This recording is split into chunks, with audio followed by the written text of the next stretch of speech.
Ceci est un livre audio autogénéré par Google. Introduction. Par Nicolas Peypoch, professeur, Université de Perpignan UPVD, IAE Centre de recherche sur les sociétés et environnement en Méditerranée, CRESEM et A7397, président de la FMAT. Jacques Spindler, professeur émérite, Université Côte d'Azur, IAE, Groupe de recherche en management, GRM et A4711, vice-président du conseil scientifique du Graal. La neige n'est plus un don du ciel. Elle tombe exactement aux endroits marqués par les stations d'hiver. Jean Baudrillard, Cool Memories 1980-1985, édition. Galilée, Paris 1987. En 2009, l'ouvrage de Charlie English, The Snow Tourist, émerveillait l'imagination humaine. Peu de temps auparavant, la revue professionnelle Montagne Leader, dénonçant les dérives industrielles du tourisme hivernal, titrait « La montagne ne fait plus rêver ». Il est vrai que le tourisme à la neige occupe une place de premier plan dans l'inconscient collectif, notamment du fait de sa dimension symbolique au sein de la civilisation des loisirs. Mais il est également exact que l'avenir des stations de ski est de plus en plus lié au changement climatique, mais aussi aux évolutions et ruptures structurelles d'un modèle de développement qui est peut-être dépassé. On pense en particulier à la concurrence d'autres destinations touristiques, ainsi qu'à celle des grands et petits domaines, des activités de bien-être liées au vieillissement de la population touristique. Sans oublier les contraintes environnementales, la question sociale du travail saisonnier, etc. Est-ce la fin du rêve blanc, Bourdeau, 2008, page 24? Ou bien est-ce que la formule l'or blanc porte bien son nom, mise en avant par Atout France, unique opérateur de l'État français en matière de tourisme, est toujours d'actualité? Telle est la problématique générale de cet ouvrage. Le tourisme à la montagne en hiver existe dans nombre de pays.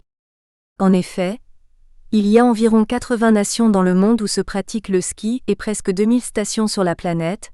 250 sont françaises réparties sur les 6 massifs métropolitains, Alpes, Corse, Jura, Massif central, Pyrénées, Vosges, qui constituent le premier domaine skiable d'Europe avec une superficie de 11 800 km², elles accueillent 10 millions de touristes en hiver.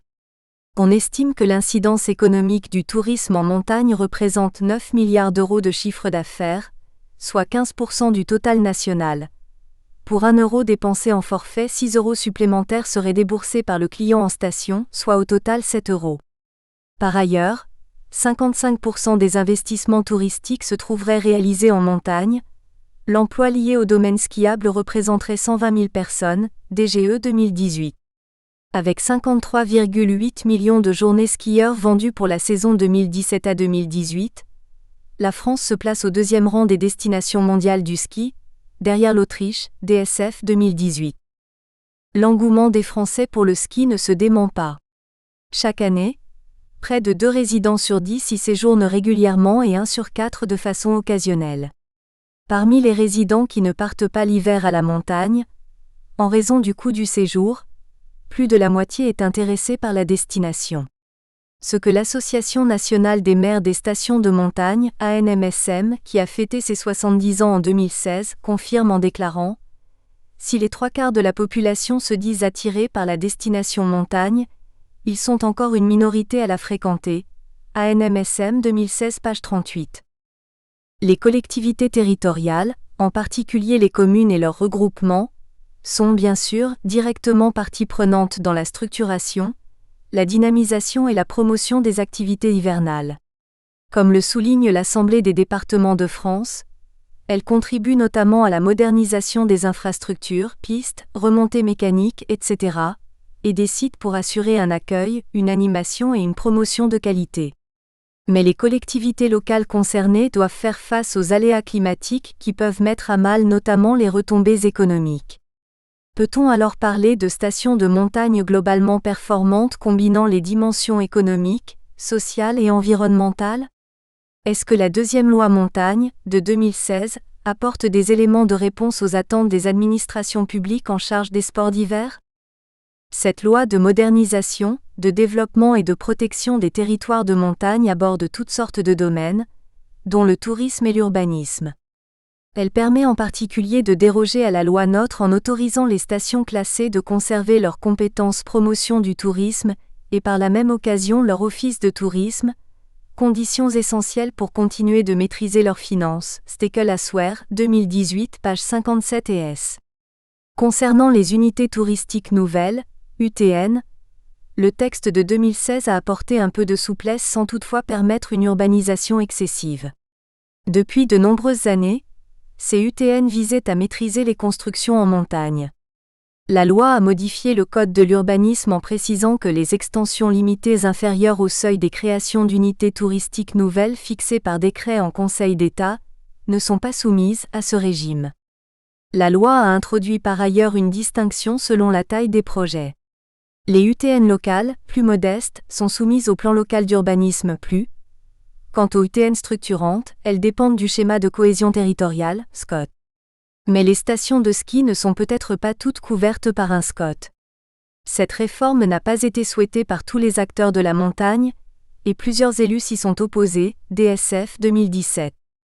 Dans un environnement touristique de plus en plus compétitif, les collectivités de montagne doivent s'adapter sans cesse pour pouvoir satisfaire leur clientèle, Vana 2019. La demande touristique est devenue plus volatile, plus imprévisible. Même si la montagne n'a jamais été vraiment concernée par le tourisme de masse, ses adeptes manifestent une plus grande autonomie de décision. Tout cela se traduit par des séjours courts, une propension au zapping, qui fait que le touriste peut changer sa destination au tout dernier moment. Bref, le client n'est plus aussi fidèle qu'autrefois, d'autant qu'en matière de sport d'hiver, il tend à s'éloigner des stations entièrement vouées à la pratique du ski de piste, rationnellement équipées et urbanisées, entretenant le goût des élites pour la compétition, pour s'orienter vers une montagne plus diversifiée, plus chaleureuse, proche de la nature et soucieuse d'environnement. Les touristes viennent toujours pour la glisse, mais pour vivre aussi dans un village. Les stations doivent donc devenir de vrais espaces de sociabilité, de rencontres et d'échanges. En plus de la qualité des prestations, l'ambiance est déterminante. L'hébergement professionnel en montagne doit être plus qu'un hôtel, un lieu convivial. Depuis quelques années, certaines stations de ski cherchent à répondre à ces attentes en proposant de nombreuses activités de loisirs complémentaires, traîneaux à chiens, balnéothérapie, immobilier innovant pour un produit de loisirs revisité, etc. Cependant, cette offre additionnelle nécessite le développement de nouveaux équipements. Dès lors, cet ouvrage se propose de répondre à une question centrale: quel est l'avenir du tourisme hivernal au regard des collectivités de montagne ? Les retours sont parfois différents selon que l'on a affaire à telle ou telle logique d'action des acteurs du tourisme hivernal, ainsi qu'aux études de cas françaises ou étrangères. Les études rassemblées dans ce travail collectif ont été ventilées autour de deux parties consacrées aux collectivités de montagne en prise avec le tourisme hivernal. Un rêve asiatique conclut l'ouvrage sous la forme d'un épilogue. La première partie porte sur la recherche de la performance. Elle regroupe 4 contributions qui analysent les mesures prises ou à prendre au regard de l'efficacité des collectivités de montagne en situation de crise. Sont étudiées successivement la coopération entre les sites, l'élaboration d'une identité commune, la nécessité d'une bonne gouvernance, les modèles d'affaires pertinents. Dans le premier chapitre, Anouk Bonnemain se demande si les collaborations et la mise en réseau des acteurs touristiques en station de sport d'hiver ne seraient pas nécessaires. Si la plupart des acteurs touristiques s'accordent sur le fait que la production d'une expérience touristique repose pour le client sur la mobilisation des ressources et des prestations présentes dans un territoire, le principal frein à ce développement est à chercher dans la difficulté des acteurs à coopérer, voire à se regrouper. C'est Comte 2018, page 442. En effet, la collaboration entre les acteurs touristiques, qu'ils soient privés ou publics, nécessite de repenser les formes d'organisation. La question de la mise en œuvre du changement organisationnel ne serait-elle pas la donnée centrale du développement touristique ? Autrement dit, est-ce que la mise en réseau des acteurs touristiques ne serait-elle pas le levier du développement touristique ? Pour répondre à ces questions, une étude de terrain a été menée et 2 stations de sport d'hiver ont fait l'objet d'investigations, Saint-Gervais-les-Bains et Megève. Dans le chapitre 2, Clémentine Perrin-Malter propose d'analyser la difficile construction d'une identité touristique dans les stations de moyenne montagne. L'exemple du massif du Sancy. Les effets conjugués de la mondialisation et de l'évolution des attentes des touristes favorisent une concurrence toujours plus intense entre les destinations touristiques. Chaque site touristique doit donc déployer ses ressources de la manière la plus efficiente, Ritchie et Crouch, 2003, afin d'optimiser son attractivité. Ce chapitre pose ainsi la question du positionnement et de l'identité territoriale et souligne l'urgence de l'élaboration d'une identité touristique dans un contexte de recomposition territoriale et de développement de l'intercommunalité, notamment avec la loi NOTRe qui renforce la coopération intercommunale, Fuchs Cesso 2018, page 39 et s. Ce chapitre étudie, à travers le cas des stations de Superbès et du Mont d'Or qui forment le domaine du Grand Sancy, la manière dont se construit cette collaboration en matière de tourisme hivernal en station de moyenne montagne et ses effets sur l'identité touristique. Dans le chapitre 3, Christophe Clivaz pose une question essentielle: quel mode de gouvernance pour les stations de montagne dans un contexte de mondialisation du tourisme? L'exemple de Crans-Montana dans les Alpes suisses. L'auteur part d'un fait divers.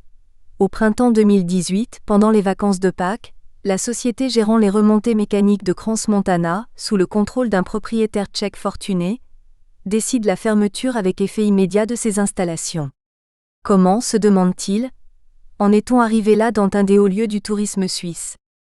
Afin de répondre à cette question, ce chapitre prend en compte le contexte historique de la gouvernance de la station et l'auteur souligne le rôle des relations entre les différents acteurs. La particularité de Crans-Montana, qui a fêté ses 125 ans d'existence en 2018, est de s'être développée sur le territoire de 6 communes différentes, ce qui a complexifié la mise en tourisme cohérente de la station. Ce cas, au-delà de ses particularités propres, Ruda 2002, illustre une tendance plus générale. Dans un contexte de mondialisation, l'attractivité pour les investisseurs de certaines stations des Alpes pose la question de la maîtrise du développement touristique et de la gouvernance de la destination. Il ne faut pas perdre de vue que l'attractivité de la montagne a été, et doit rester liée à son histoire et à ses valeurs. Nul ne l'a peut-être mieux dit que le grand poète suisse René Maria Rilke dans ses quatrains valaisans. Tout ici chante la vie de naguère. Non pas dans un sens qui détruit le demain. On devine vaillants dans leur force première. Le ciel et le vent, et la main et le pain. Ce n'est point un hier qui partout se propage, arrêtant à jamais ses anciens contours. C'est la terre contente de son image. Et qui consente à son premier jour. Dans le chapitre 4, Sylvain Audet, Laurent Botti et François de Grandpré s'intéressent, en prenant le cas des stations québécoises, à la relation modèle d'affaires et durabilité des destinations neige. En 2006, un rapport sur l'attractivité des stations soulignait que le Québec dispose de ressources naturelles propices à la pratique des sports d'hiver dont la tradition est bien ancrée dans le comportement des populations locales. Elles fournissent la grande majorité de la clientèle d'un secteur prospère. Le Québec s'illustre en matière d'observation économique de son secteur touristique, avec une instance spécialement créée à cet effet. Il ne s'agit pas, comme en France, d'une assemblée des élus de la montagne, mais d'une association des stations de ski du Québec, baptisée Manège. Par ailleurs, cette province, via une chaire spécifiquement dédiée au tourisme, a créé le réseau de veille en tourisme qui permet à la recherche académique québécoise de contribuer au développement de son industrie touristique. C'est dans ce contexte que se situe le présent chapitre. Son champ théorique se réfère à la notion de modèle d'affaires, business model, qui a pour ambition de décrire la création et la capture de valeur par une entreprise. Appliqué aux petites et moyennes entreprises touristiques, ce concept a permis d'établir une typologie des stations de montagne québécoises. Le recours à une revue de littérature a permis aux auteurs, outre de mieux définir la notion de modèle d'affaires, de caractériser l'état des lieux des destinations de neige au Québec et de s'interroger sur le lien entre business model et aptitude à satisfaire une clientèle sur la longue période. Au cours des dernières années, les modèles d'affaires ont fait l'objet d'une attention considérable de la part des universitaires et des praticiens, mais la réflexion scientifique continue d'être confrontée à de nombreux problèmes dont une difficile coordination entre chercheurs et professionnels, Zott et al., 2011. Une meilleure collaboration semble devoir s'imposer quand il est question des conditions dans lesquelles il est possible de maintenir les business models des stations de sport d'hiver soumises au changement climatique. La seconde partie de l'ouvrage concerne l'impact des contraintes environnementales. Les 4 chapitres qui la structurent mettent l'accent, notamment, sur les nouvelles réalités climatiques et leurs conséquences sur le tourisme hivernal porté par les collectivités de montagne.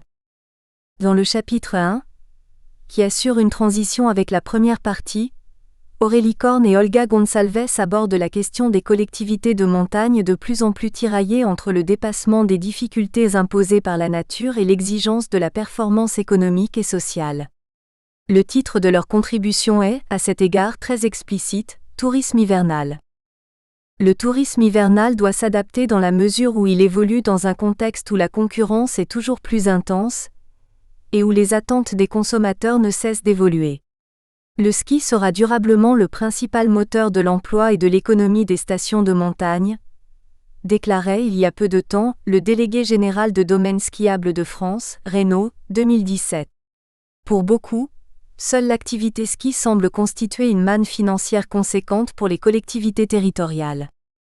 Ce chapitre souligne que les enjeux sont différents entre, d'une part, les grandes et très grandes stations et d'autre part, les petites et les moyennes stations. Alors que la logique de retombées économiques peut paraître suffisante pour les premières, les secondes jouent un rôle clé dans l'aménagement du territoire et dans la survie des communes de montagne concernées.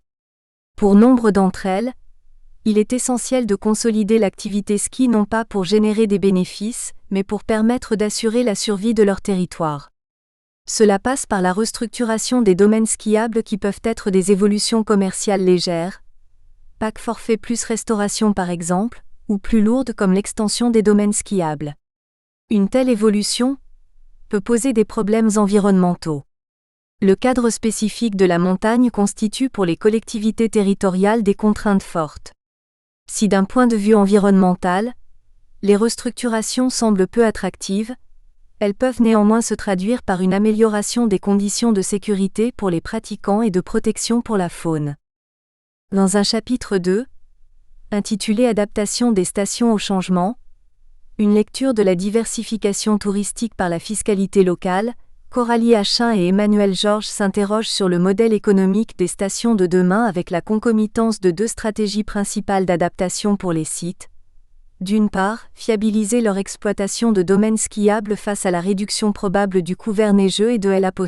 Autre, développer une offre touristique complémentaire aux seuls produits neige en hiver, mais également en saison estivale.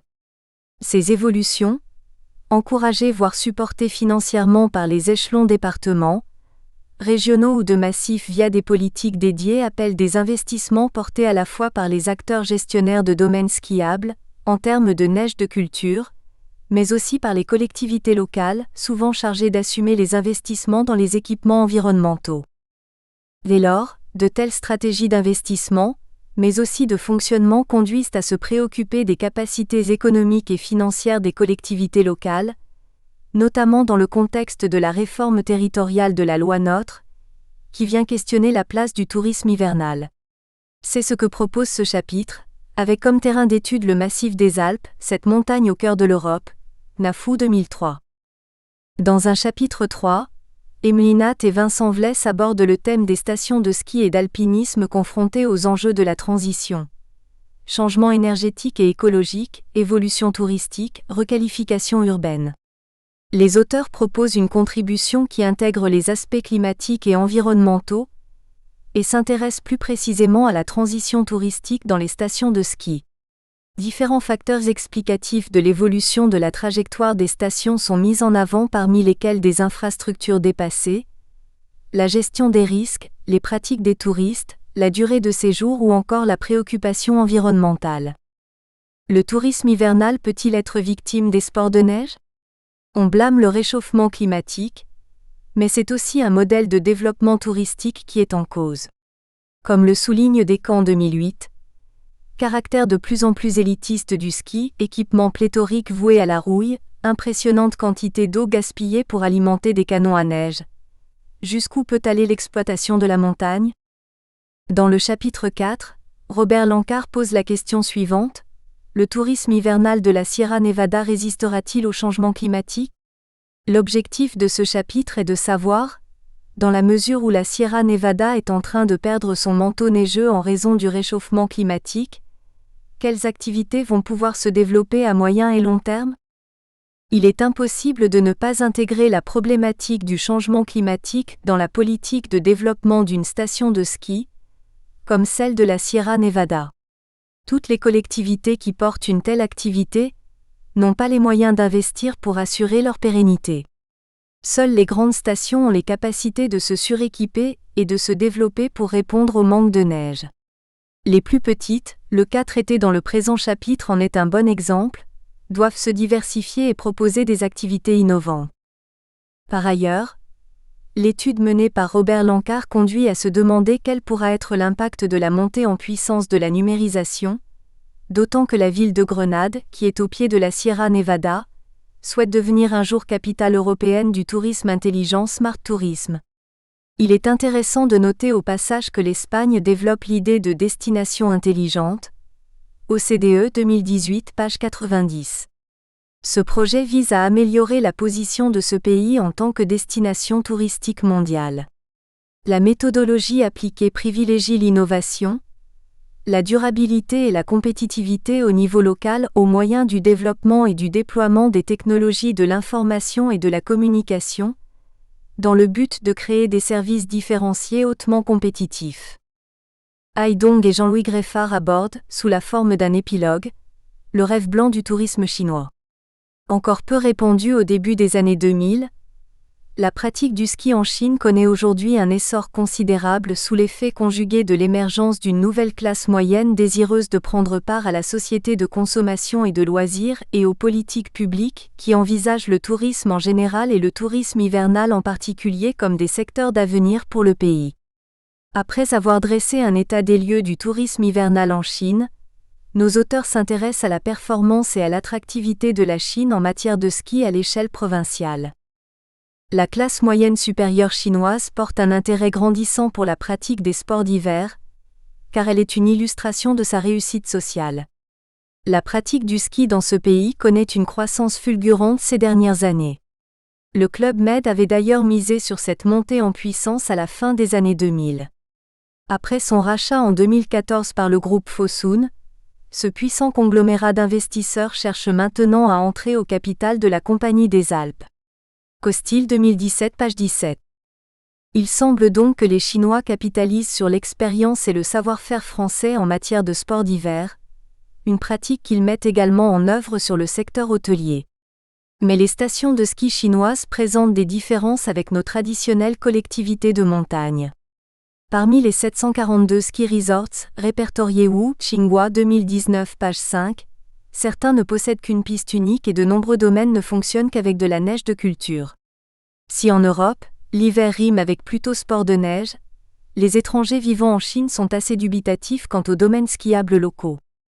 Le rêve blanc chinois n'est pas unanimement partagé. Le présent ouvrage conduit à revisiter nos administrations publiques locales en prise avec le tourisme hivernal. Les analyses qu'il présente, tant sur les plans théoriques, empiriques ou comparés, montrent qu'en toutes circonstances il leur est nécessaire de faire preuve d'une réelle volonté de transformation. Première partie, le tourisme hivernal, à la recherche de la performance. Chapitre 1, collaboration et mise en réseau des acteurs touristiques en station de sport d'hiver. Par Anouk Bonnemain, enseignant-chercheur Université Savoie-Mont-Blanc, Centre de droit public et privé des obligations et de la consommation, CDPPOC et A4143. Le tourisme est aujourd'hui un secteur clé du développement économique et social des territoires. Il représente 7,1% du PIB français et 8,1% des emplois en France. Avec 19,7 milliards d'euros de consommation touristique, la région Auvergne-Rhône-Alpes représente 11% des parts de marché du tourisme français. Le poids du tourisme dans les économies peut être renforcé selon les spécificités territoriales, et les territoires de montagne sont particulièrement sensibles aux variations de ce secteur, Jacquard, 2016. Le secteur du tourisme, et plus particulièrement celui des sports d'hiver, doit faire face à de nouveaux enjeux, Bonnemin 2015, qu'ils soient environnementaux, protection de la biodiversité et des ressources naturelles, climatiques, diminution de la fiabilité du manteau neigeux, ou sociétaux, transformation dans les modes de vie. L'une des stratégies pour relever ces défis est une meilleure collaboration entre les acteurs touristiques, Fabry, 2009. Le secteur touristique est constitué d'un nombre important de petites entreprises, ce qui nécessite une entente entre elles pour le développement territorial, Raja Oblina 2017. Cet effet est renforcé dans des stations de sport d'hiver, puisque pour le bon déroulement de leur séjour, les vacanciers doivent pouvoir accéder à des biens et des services sur place, Bonnemin 2017. À partir de ce besoin d'organisation et de structuration entre les entreprises sur ces destinations, des chercheurs, Marcel Poil et Perret, 1996, ont défini la notion de service touristique localisé, STL. S'inspirant de la notion de système productif localisé, ce concept va plus loin en s'inscrivant dans la dynamique des territoires de projet, dans la capacité des acteurs locaux à s'organiser pour rendre leur territoire attractif, et en intégrant les problématiques du développement durable. Une bonne gouvernance de ces destinations est donc fondamentale à analyser pour comprendre comment ces systèmes s'organisent et se structurent pour répondre aux enjeux actuels des changements globaux. La gouvernance dans les stations de sport d'hiver a fait l'objet d'études spécifiques, Gerbeau, Marcel Poil 2006, H1 2015, Jacques Arendal, 2016. Certains de ces travaux se sont attachés, à travers le cadre théorique des proximités Pecker et Zimmermann, 2004, à questionner les partenariats publics-privés, Gerbeau, Marcel Poil 2006. L'organisation territoriale devenant un enjeu fondamental, Chimmikia, Battista Canino, 2017. L'amélioration de la collaboration entre les acteurs et la nécessité de faciliter l'organisation de réseaux d'acteurs s'impose. Ce chapitre vise à questionner les liens entre les acteurs touristiques afin de mettre en évidence les types existants de collaboration, en se basant sur une enquête de terrain dans 2 stations de sport d'hiver de Haute-Savoie, Megève et Saint-Gervais-les-Bains. Nous ressortirons de cette analyse les principaux leviers et freins à la collaboration, pour déboucher sur les variables pouvant influencer les partenariats entre acteurs touristiques. Les terrains de l'enquête. Saint-Gervais-les-Bains est une station touristique de Haute-Savoie.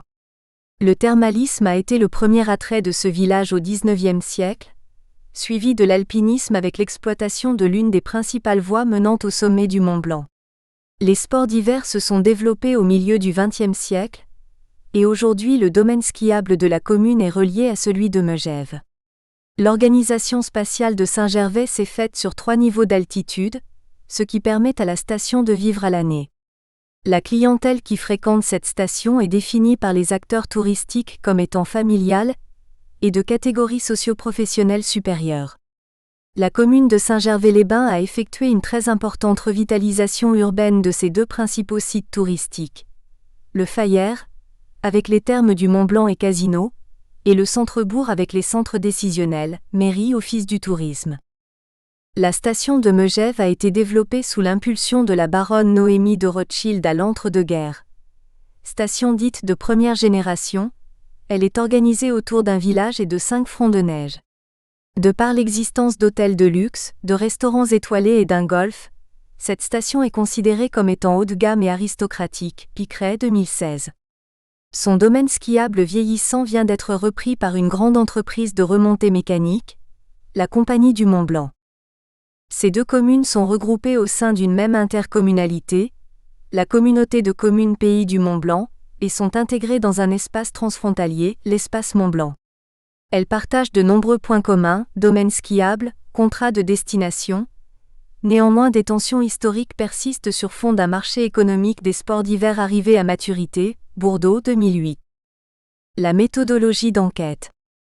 L'enquête de terrain s'est organisée autour d'entretiens non directifs, qui se sont déroulés principalement sur les lieux de travail des acteurs. 35 professionnels du tourisme représentant les principaux secteurs de ces destinations ont été interrogés. La mairie ou les services de la mairie, les offices du tourisme, les associations d'hôteliers, de restaurateurs et de commerçants, les transporteurs, les directeurs des écoles de ski, les guides de haute montagne, les sociétés de remontée mécanique, les casinos et thermes.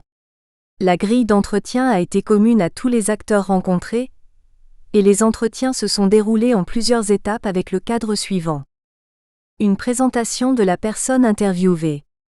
Un questionnement autour des collaborations au sein de la profession. Un questionnement autour des liens entre les socio-professionnels du tourisme et les institutionnels au sein de la commune. Une interrogation autour des liens entre les socio-professionnels du tourisme et les institutionnels avec les acteurs des communes limitrophes. Lors des entretiens, nous avons veillé à alterner les questions sur les leviers et les barrières à la collaboration. Une immersion sur terrain de 2 semaines a également été réalisée dans la station de Saint-Gervais, permettant la rencontre informelle de très nombreuses personnes dans les commerces et restaurants. Ces différentes thématiques ont permis d'identifier les préoccupations propres aux acteurs de chaque secteur professionnel rencontré. Nous avons souhaité également ouvrir les discussions aux problématiques internes à la station, en interrogeant les acteurs sur leurs préoccupations liées à leur lieu de vie et de travail. La question des échelles spatiales nous semblait pertinente à étudier, à travers l'analyse du positionnement de chaque socio-professionnel, commune, intercommunalité, etc., et de leur échelle de pertinence pour la collaboration. Enfin, nous avons insisté sur ce qui pourrait améliorer leur collaboration. L'analyse des entretiens a été effectuée en 2 temps. Un traitement manuel afin de construire une grille de lecture identifiant des grandes thématiques ressortant des entretiens. Le premier travail a été de reprendre tous les discours et de les rassembler par grands thèmes abordés, puis de dégager des sous-thèmes. Cette première analyse a donné lieu à un tableau thématique, qui a été ensuite réappliqué à chaque entretien. Ainsi, certaines thématiques et sous-thématiques ont été reformulées et réajustées, d'autres n'ont pas été conservées. À l'issue de ce traitement qualitatif des entretiens, des variables principales et des variables secondaires ont été définies. Nous avons ensuite repris un à un les propos de chaque entretien, et noté les récurrences. Ce 3e niveau d'analyse nous a permis de faire un traitement quantitatif, afin de mettre en exergue les principaux leviers et freins à la collaboration.